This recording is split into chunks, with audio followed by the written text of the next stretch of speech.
this stuff to work, otherwise they should probably get wrecked. An early game later team fights. Not something we see every day. Nope. One last hurrah here for Pete and Crepo. Trying to go. Yeah, this is what a lot of teams have adapted to doing when you have these extended freeze lane swaps, is it makes your AD carry, especially someone like Lucian who has pretty good bases on his spells and relies pretty heavily on levels sometimes. Give him more of that experience and then hope to create action elsewhere. It's tricky though with a level 3 Leona, but they're going something big. They get the hold and the stun. Oh my gosh, a 3-man minute, 4.5 minutes into the game. Leaving Vasily to get all that farm in his bottom lane. Dangerous. Right. But with this double jungle, they would be far too weak to 2v2 the support and the AD carry, even when they are both there, which just makes it even more beneficial for the AD carry and his ability to get farm. Being able to push off 2 always feels pretty good. Well, this is a nice bait. Waiting for him. Actually, No Name is there, and he goes in. He should be dead on this one. A safeguard. He flashes out of that one, tries to throw down the Iron Will, but he does not have enough room to get shots in. This is going to be EG closing down on LMQ, trying to bite off a little too much. What a great bait there by Snoopy and Crepo. They kind of gave LMQ a taste of their own medicine there. They have Kog'Maw on the top lane. Crepo said, I can make plays in the jungle too. And then the close, since Moore had already burned his flash for the last kill, gave him the second. EG strikes second and more effectively. That's a very good point. We just were in the incredibly dangerous invade in retrospect for No Name. And a battle in mid. Whoa, that way not very low! The silence was there with the auto attacks. Pobelter been leveling that E. Blue suede shoes for Pobelter coming in. It's a nice timely teleport there, even though it'll be down for Dragon. His farm is a priority for EG. They need his Kha'Zix to be farmed. They use him as that top lane carry. So a nice teleport right there. Back to the matchup. Duos in the bottom lane. Crepo trying to get an early ward. Is this going to cost him?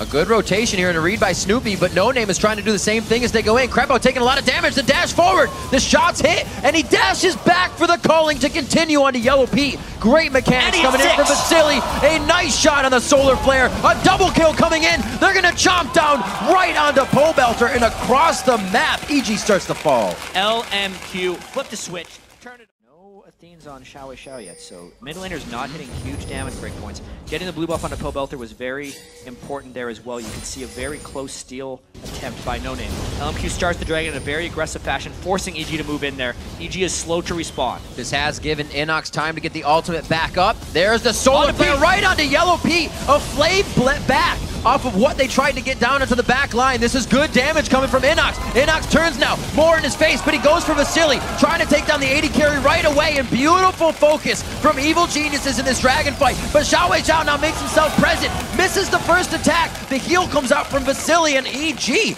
dominates the Dragon fight. 3 for 0 for EG right there, and everybody very low. They traded damage exactly how they needed to.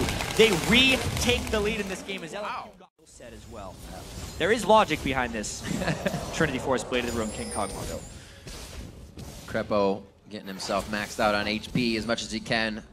Ruby Crystal going in with the Giant's Belt, so he can get himself in for some initiations. A lot of front end burst damage coming from Xiao with that Deathfire Grasp. He knows that the intervention is going to be there, but the silence is on. Can they finish this one? It's only going to be another shot. Oh, the Q doesn't activate it. He was not leveling his Q throughout the game. Yeah, he is the are going to EG to keep them in the game. That means as soon as EG loses one team fight, they're most likely just going to lose complete control of the game. It's big. When you think of LMQ, you think of solid lanes. Xiao in the mid lane. When does he lose that in CS? When does he not get the first kill? Oh my gosh, instantly popping down, as I said, Pobelter in that situation. He knows what he can do. He has lost control of this game in a sense. Even though they were able to win team fights, they just haven't been keeping up with the lane pressure from LMQ. Yellow Pete and Crepo in their last hurrah. You know, how is this Kog'Maw going to be transitioning? He almost got his Trinity Force.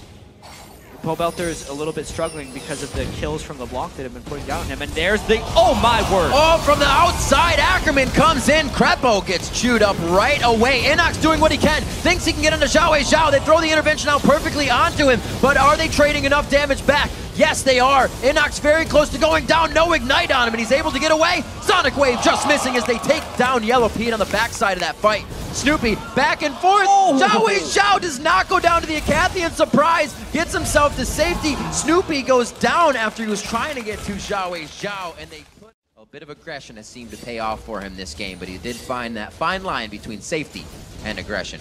Ackerman now. Oh, wow. Inox actually getting pinched in. Forced to use the leap over the wall. Gets the resonating strike perfectly to make sure Inox cannot participate here. And it looks like Snoopy get himself into a pretty scary situation. Is going to be forced down in the eyes of LMQ. They actually go back to Yellow Pete. Snoopy's left kind of in the middle of the fight. Inox getting another resonating strike and a good hit up by Yellow Pete to quickly take that down with damage from Pobelt. On Ackerman. If they do that for too long, he could actually win a bit of a sustain war.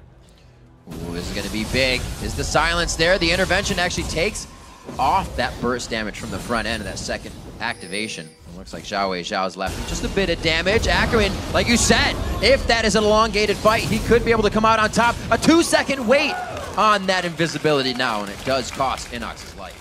Ackerman takes threads through his mana once he starts using your living artillery. Always trying to activate that Bio-Arcane Barrage.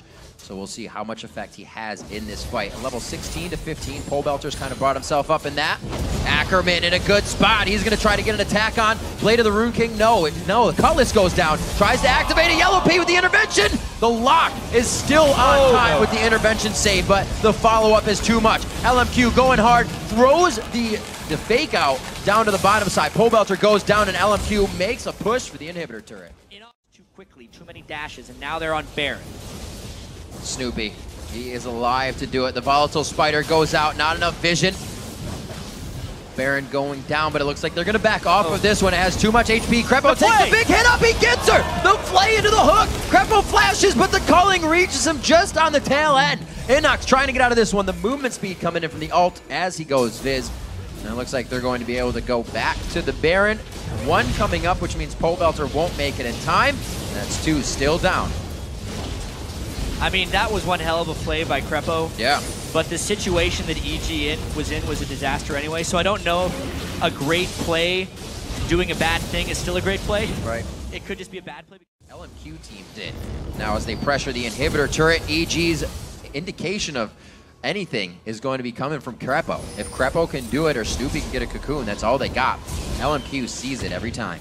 And with the ultimate burned on Pobelter, it just means it's time to dive more. Might look for the Solar Flare. Minions are out, but they're still in the turrets. That means they want to go. Baron's keeping him quite strong and healed up here. I'm sure Ackerman's going to be diving in quite soon to this one. The play goes out, and there goes Ackerman. Dragon's Descent into the fight, quickly taken down as Crepo. He can no longer give shields or support to the team. Yellow Pete is taken down, and candy flies everywhere. The Pinata has been knocked out, and it looks like they are going to be able to end on this one. 40 to 50 seconds on those death chambers. LMQ sits inside the base with a wave right on their heels. What a nice debut into the LCS for LMQ and Vasily. 9-0-6 on Lucian.